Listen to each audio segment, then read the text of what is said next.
I think there's many reasons that cause mental health issues in students.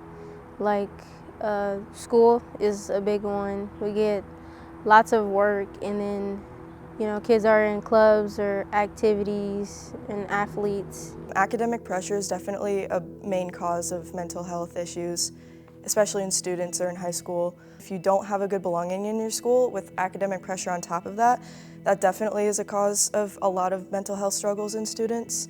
For me, and probably for a lot of students, being a student athlete, sometimes it's hard to balance the student and the athlete, and that can cause a lot of stress with, assignments and then also practices and just things like that. It can be a struggle to balance everything out, which can cause a lot of stress and anxiety at times. I feel like a major thing is grades, because you definitely see kids studying a bunch for grades and not getting a good test score, and they're really down on themselves. When I do get stressed, it's sometimes a workload, or I think a lot of it's failing too, being a little scared of failure.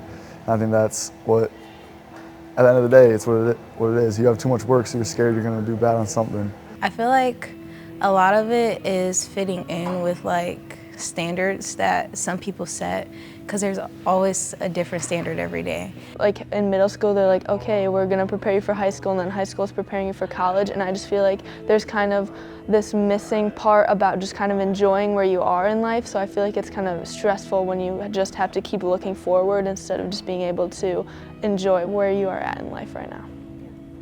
For mental health, I think that the main barrier is feeling like you're all alone in it. And everyone feels that you're all alone when you're struggling with that. You're not. I think people might think that people may think less of them if they tell them what they have going on or how they feel. I think they would probably feel like people think less of them or think they're not strong. I feel like a lot of students are depressed on how they feel, like they don't know how to express their emotions. They just have it built inside, and they're not really talking about their feelings at all.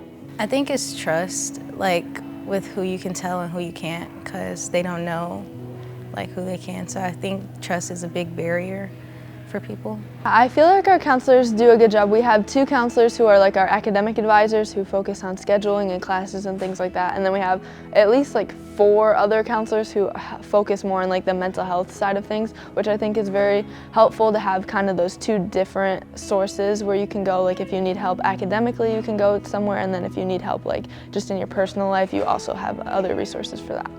I feel like usually there's an invisible barrier that prevents students from reaching out to people, asking them for help when they know that they probably need it. There's a feeling that they will be viewed as abnormal or out of place, or they just don't belong in their setting anymore. And I think it's important to create a culture of community where people feel like they can reach out when they need help.